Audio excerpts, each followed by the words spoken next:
গোপাল, তোমার মাথার পিছনে চুলের একই অবস্থা হয়েছে। কাক কি ডিম পেয়েছে নাকি? ডিমগুলি ঢেকে রাখার জন্য চুলে কি লাগিয়েছো?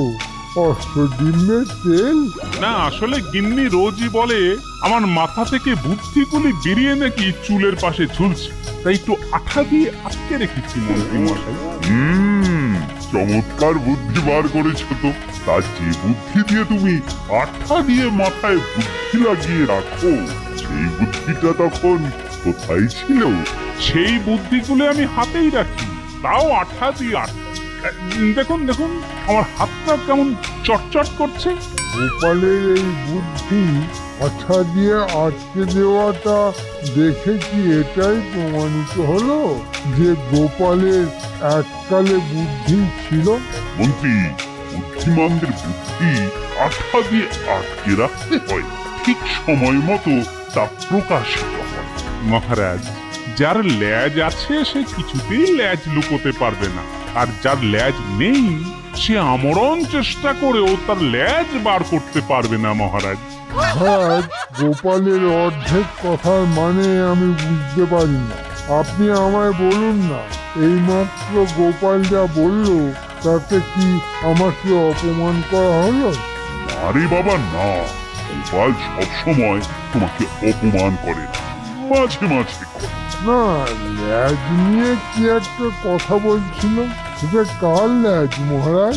নিজের ল্যাজ নিজেই চিনে নিন মন্ত্রী মশাই। রাস্তা, এসব রাস্তা দিয়ে তো একদিন ঘোড়ায় চড়ে এসেছেন, আজ পায়ে হাঁটতে খুব কষ্ট হচ্ছে না মহারাজ? মহারাজ, গোপাল কিন্তু নিজেই স্বীকার করেছে যে ওর ল্যাজ আছে। কেন কেন কেন, তোমার নেই বলে মন খারাপ করছে নাকি? আসলে গোপালের কিছু আছে যা আমাদের নেই, তা মেনে নি কি করে মহারাজ? গোপালের বুদ্ধি আছে, তোমার নেই, এই কথাটা তুমি মানতে পারবে তো? একদম মানবেন না মন্ত্রী মশাই, বুদ্ধিতে আমি আপনার নখের যোগ্যও নই। তবে তবে কিনা বুদ্ধি দু প্রকার, একটা সুবুদ্ধি আর একটা কুবুদ্ধি। তা আপনার মাথায় কি আছে সেটা তো আমি জানি না। মহারাজ, আপনার সামনেই গোপাল বলেছে যে আমার মাথায় কি বুদ্ধি আছে সেওটা জানেন। কু না সু, কোনটার অধিকারী আমি সেটাও জানেন। একজন মন্ত্রীর মাথায় সবটাই যে সুবুদ্ধি থাকবে সেটারও কোনো মানে নেই। সুতরাং তোমার বুদ্ধিতে কিছুটা কুবুদ্ধি যে আছে সে ব্যাপারে কোনো সন্দেহ আমারও নেই। মহারাজ, গোপালের মাথায় তাহলে কোন ধরনের বুদ্ধি আছে বলে আপনার মনে হয়? গোপাল মন্ত্রীর কথার কোনো জবাব দেবে কি না দেবে না? মহারাজ, আমার মাথার বুদ্ধিগুলি এই কিছুক্ষণ আগে আঠা দিয়ে জোড়া লাগিয়েছে, এখনো ভালো করে আঠা জোড়েনি। এক্ষুনি কি করে ভুলি মহারাজ? কোথা থেকে এসেছো? এখানে আসার কারণটাই বা কি? মহারাজ, আমরা সেই দূর দেশ থেকে এসেছি আপনার করুণার প্রত্যাশায়। আমার করুণার প্রত্যাশা? দেখে তো মনে হচ্ছে বহুদিন খাওয়া হয়নি, মুখে চোখে অত্যাচারের চিহ্ন। তা তোমরা আমার রাজসভায় কেন এসেছো? লোকমুখে শুনেছি আপনি বড় দয়ালু মহানুভব, তাই আপনার কাছেই এসেছি। কেন কেন কেন, আমি তোমাদের জন্য কি করতে পারি? আমরা যেখানে থাকতাম সেখানকার রাজা খুব অত্যাচারী, আমাদের জমি জমা কেড়ে নিয়ে দেশ থেকে তাড়িয়ে দিয়েছে। আমরা কতদিন যে কিছু খেতে পারিনি তা আপনাকে বলে বোঝাতে পারবো না। আমরা দেশ ছাড়ার আগে কিছুই আনতে পারিনি, এই সামান্য ঝোলা নিয়ে বেরিয়ে পড়েছি। এই দেখুন ঝোলার অবস্থা, পথে পথে ঘুরে কেমন মলিন হয়ে গেছে। কেমন একটা ঠং করে আওয়াজ শুনলে? সর্বহারা খেতে না পাওয়া চেহারাও তো এদের নয়, তবে এরা কারা? আমিও শুনেছি এটা নিয়ে পরে কথা হবে। মহারাজ কি বলেন সেটা আগে শুনি। আচ্ছা, তুমি কি বলো? মানে এদের কি আশ্রয় দেওয়া ঠিক হবে? মানে এদের তো চিনি না, জানিও না, না মহারাজ, আমার জানি কেমন কেমন লাগছে। মনে হয় ওদের আশ্রয় দেওয়া খুব একটা বুদ্ধিমানের কাজ হবে না। এটাই হচ্ছে গোপালের দোষ। সবাইকে সন্দেহের চোখে দেখা ঠিক নয়। আমরা দেখতেই পাচ্ছি এই লোকগুলোর কি চেহারা হয়েছে।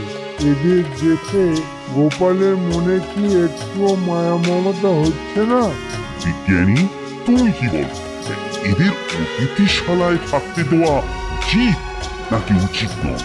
অচেনা অজানা কাউকে এই রাজবাড়ির অতিথিশালায় আশ্রয় দিলে ওই এই রাজার নিরাপত্তা বিঘ্নিত হতে পারে। ওই আর একজন এখানে জিতেছে। বিজ্ঞানী মশাই, এটা রাজসভা না গোপালের বাড়ির উঠোন যে সব গোপালের কথায় তোমায় সায় দিতে হবে? ঠিক আছে, ঠিক আছে, এই নিয়ে তর্ক করে লাভ নেই। তবে আমি এই রাজ্যের রাজা, দরিদ্রের জন্য কিছু করা আমার কর্তব্যের মধ্যেই পড়ে। এক্ষেত্রে আমি এদের অতিথিশালায় থাকার ব্যবস্থা করছি। যতদিন না এদের কোনো কাজে লাগাতে পারি ততদিন ওরা এখানেই থাকবে। মহারাজ মহানুভব, আপনার কাছে আমাদের ঋণ শোধ করার কোনো রাস্তা থাকলে তা নিশ্চয়ই করব। দরিদ্রের সেবাই তো রাজার ধর্ম হওয়া উচিত। ঠিক আছে, ওরা রাজবাড়ির অতিথিশালাতেই থাকবে।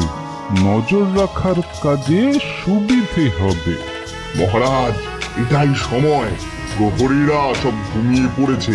রাজা কৃষ্ণচন্দ্র নিশ্চয়ই সবার ঘরে চলে গেছেন। রাজাকে বন্দি করার এটাই উপযুক্ত সময়। তাহলে আমাদের অস্ত্র শস্ত্র সব ঠিক আছে কিনা একবার পরীক্ষা করে নাও তো মন্ত্রী। রক্ষীদেরও তাই করতে বলো। তোরা এই তরল পদার্থটা ফেলে দিসনি? না না দাদু, এক ফোঁটাও মাটিতে ফেলিনি। এখন বললো কোন দিকে যাব? ওই ওই অতিথিশালার দিকে। তোরা চিনবি না, আমার সঙ্গে চল।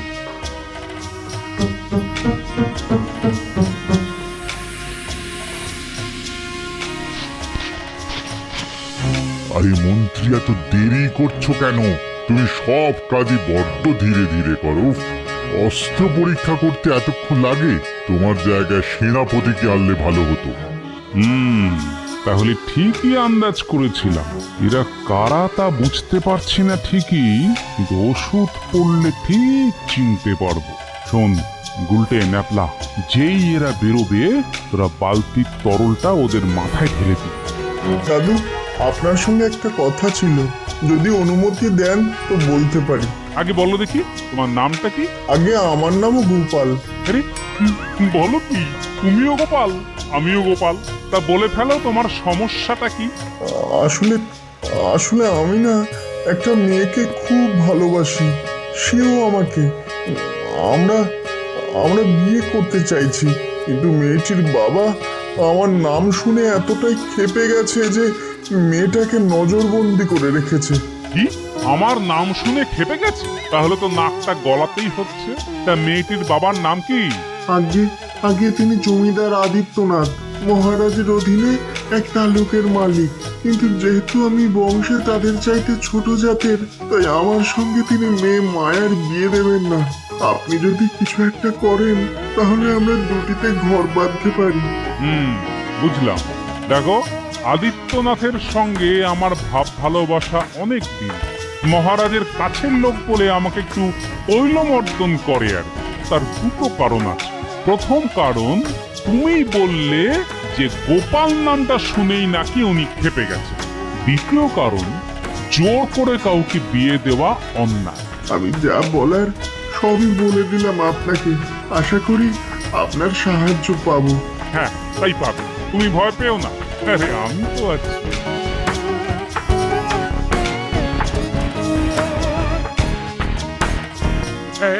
আমি তাই ধারণা করেছিলাম, বুঝলে গন্ডগোলটা কোথায় হচ্ছে। এতক্ষণে সব পরিষ্কার হল। শোনো তাহলে।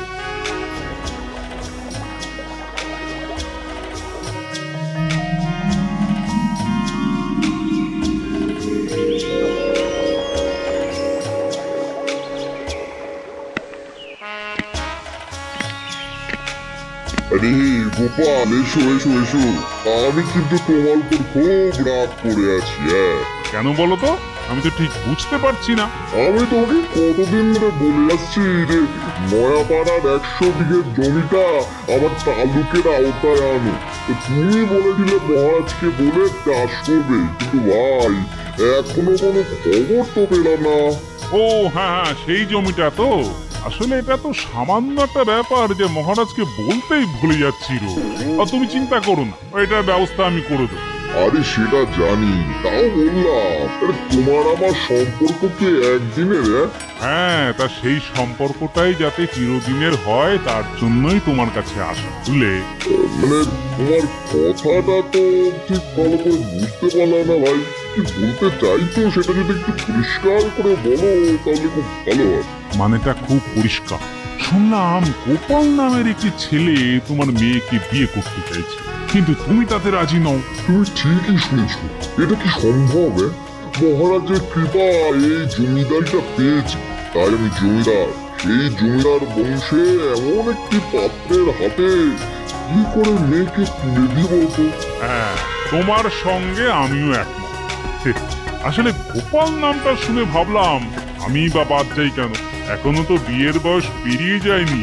কি বলো? হ্যাঁ, তুমি মানে তুমি আমার মানে মেয়েকে বিয়ে করতে চাও? না মানে সেটা কি করে সম্ভব?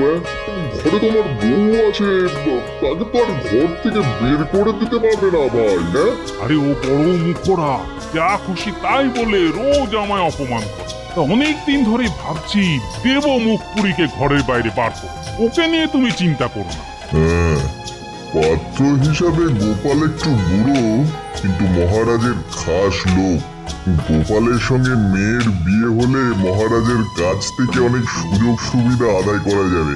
না না, রাজি হয়ে যাই। আরে এ তো আমার পরম সৌভাগ্য। তোমার মতো জ্ঞানী বুদ্ধিমান জামাইকে তো যে কোনো লোকে আদর করে বরণ করে নিত। না না, আমার কোনো আপত্তি নেই।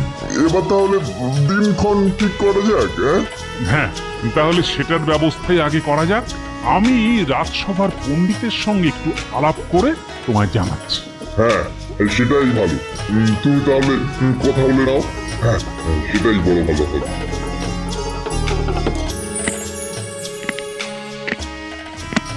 এই যে বিয়ের পর মাথায় টোপর দাওনি কেন হে?